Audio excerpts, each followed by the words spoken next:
¿Qué tal a todos? Bienvenidos a este segundo capítulo de nuestro podcast Como Cuates para la materia de cine, literatura y cultura. Algo que no mencioné en el primer podcast y que quiero aclarar es que estas grabaciones incluyen spoilers. Entonces, para todos aquellos que no estén familiarizados con las obras y con las películas de las que vamos a hablar aquí, les recomendamos ampliamente haberlas visto. Que no escuchen esto completo. Sí, por favor. Entonces ya, sobre advertencia, no hay engaño. El día de hoy vamos a platicar de el documental de Batallas Íntimas. Mi nombre es Yared Nolasco y estoy acompañado el día de hoy con Luz Helena. ¿Cómo estás? Bien, ya, cansados. Ya. Pero está bien, ya es fin de semana. Sí, estamos grabando este podcast en viernes. Se va a presentar hasta el día miércoles, pero mejor hacerlo con tiempo, ¿no, Luz? Sí. Y bueno, para empezar con este documental, ¿por qué no nos platica, Luz, de quién es la autora? Sí, la directora de documental se llama Lucía Gajá. Ella nació en la Ciudad de México, estudió en el CUEC, estudió cinematografía y se especializó en dirección. Y de hecho ella ha sido nominada varias veces a muchos premios importantes, entre ellos 3 veces nominada al Ariel. Y también ha sido nominada a varias becas importantes. Ya hablando propiamente de la película, Batallas Íntimas es un documental del año 2016. Tiene una duración de 87 minutos y es un documental que se grabó en 5 ciudades diferentes: Nueva York, Helsinki, Nueva Delhi, Sevilla y la Ciudad de México. Y este documental tuvo varios reconocimientos. Uno de ellos fue el premio a la mejor obra realizada por una mujer en el Festival Internacional de Cine Invisible en España. También el premio de mejor largometraje documental en el Festival Internacional de Cine de Mérida. Y bueno, Luz, este documental nos habla de la historia de 5 mujeres que fueron víctimas de violencia durante sus relaciones y sus historias de superación o la manera en que lograron pasar esta etapa, desde que se dan cuenta de que son violentadas hasta las agresiones que viven, por supuesto, y qué es lo que pasa después con sus vidas. Uh-huh.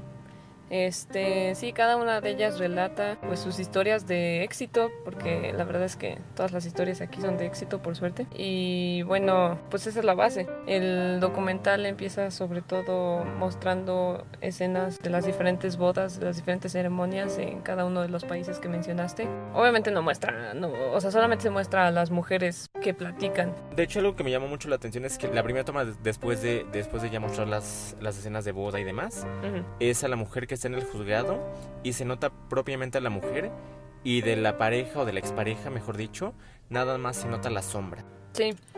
Estamos claros de que es por cuestiones legales, para que no haya repercusiones y demás, pero también hay un gran simbolismo en este tipo de escenas.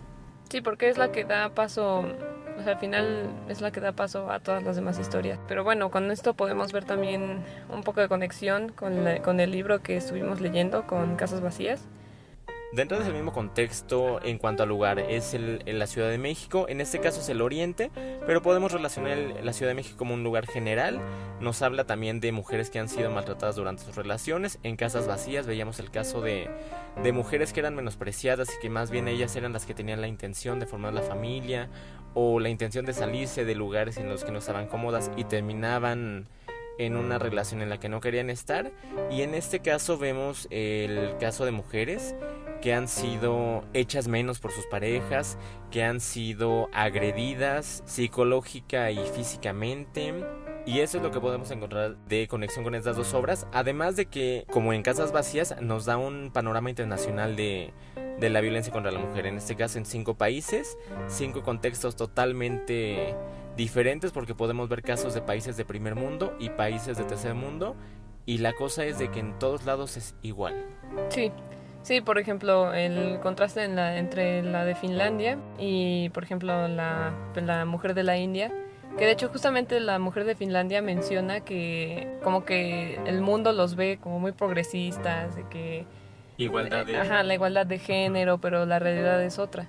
Sí, por supuesto. De hecho, nos trasladamos a Estados Unidos, porque ahí también encontramos el caso de una mujer que está trabajando en una especie de albergue donde se refugian las mujeres que están padeciendo este tipo de situaciones, y vemos casos de mujeres que han buscado salidas inclusive vía del suicidio. Uh-huh. Vemos que la gran mayoría de las mujeres que han sido víctimas de estos homicidios son cuando ya han decidido dejar a su pareja en el mismo refugio vemos a los niños que juegan a la casita en algunos momentos y que vemos cómo reproducen las actitudes del papá o de los que son los agresores en sus respectivas casas. Sí, ahí se puede ver como la forma en la que afecta directamente en el comportamiento de los niños, sobre todo en los hombres, porque pues son actitudes que copian del papá.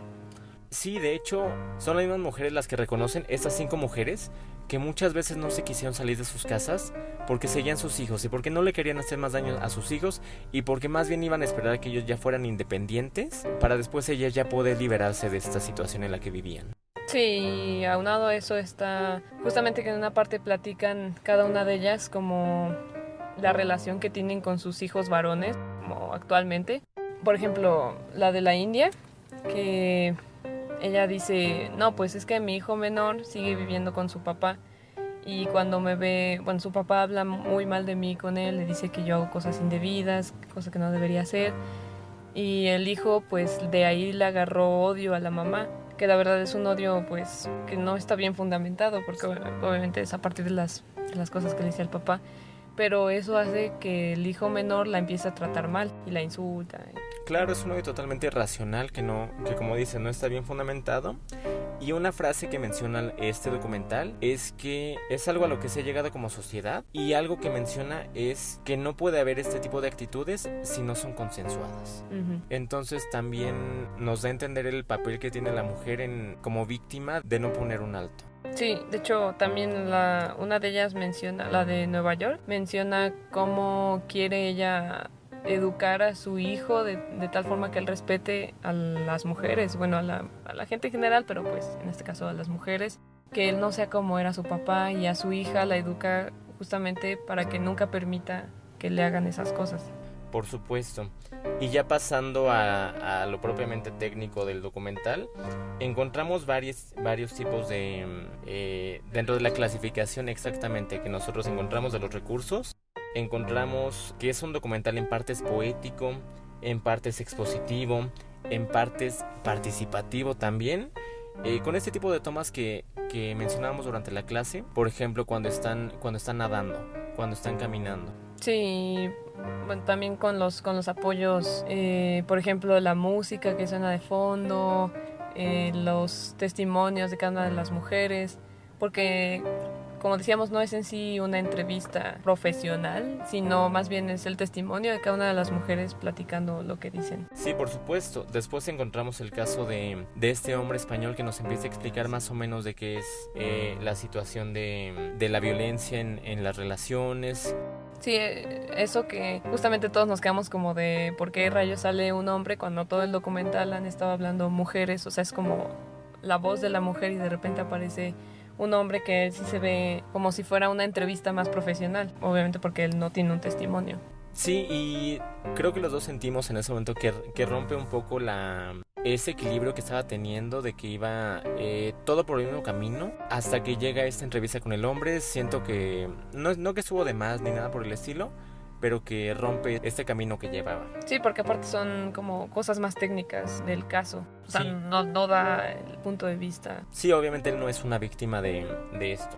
Y encontramos, bueno, lo participativo, como mencionábamos también en clase, cuando hace el círculo en el bosque en la Ciudad de México, cuando les pide que saquen las fotos para hacer la comparación de cómo se veían ellas. Y debo decir, lo que yo noté es cómo se veían, no quiero decir muertas, pero sí muy decaídas, muy tristes, y cómo las ves ahora que ya cuentan su historia. De entrada, la fortaleza que deben de tener para poder contar esta historia, pero también que ya se les ve un aire de esperanza. Sí, que es justamente parte de lo que bueno, o sea, todo eso te lo dan todo el documental, pero justo en el final es más directo, cuando te dicen que las mujeres que estén viendo ese documental, que sepan que sí hay una salida y que sí se puede salir de situaciones así, por más desesperada que estés en el momento, por más que ya no veas salida en el momento, siempre hay algo que se puede hacer.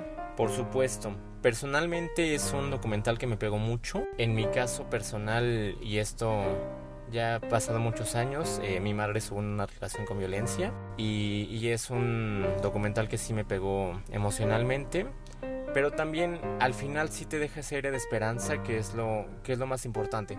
Y al final podemos encontrar todos estos números de ayuda para que las mujeres, que obviamente es el público al que está dirigido este documental, se puedan acercar y que tengan el valor y que vean estos casos de éxito de que sí se puede.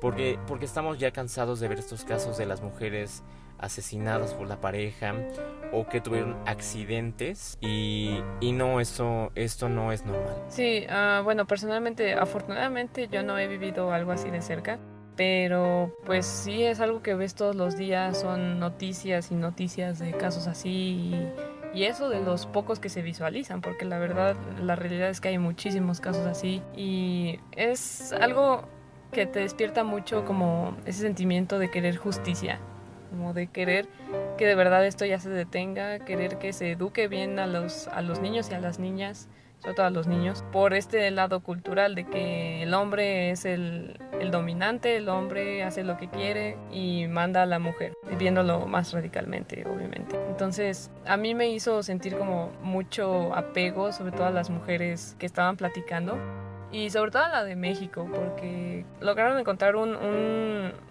caso que logra ilustrar bien tal vez la mayoría de los casos que ocurren aquí y te hace pensar como, oh, pues yo podría ser esa persona, a mí me podría pasar eso y te da esperanza que escuchar cómo salieron de eso y ver que ahora están bien y que sí se puede salir adelante. Entonces, no sé, a mí personalmente me hizo más que nada sentir esperanza y sentir como un impulso de querer cambiar todo esto.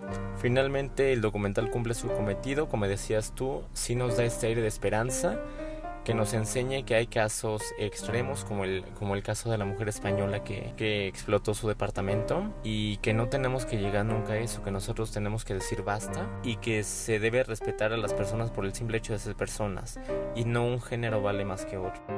Entonces, con esto concluimos este podcast de Como Cuates. Nos vemos en la siguiente emisión y nos quedamos con una frase que mencionan en la película. Nunca debes de sentirte incómodo y nunca debes de sentirte inseguro en tu hogar. Hasta la próxima. Muchas gracias.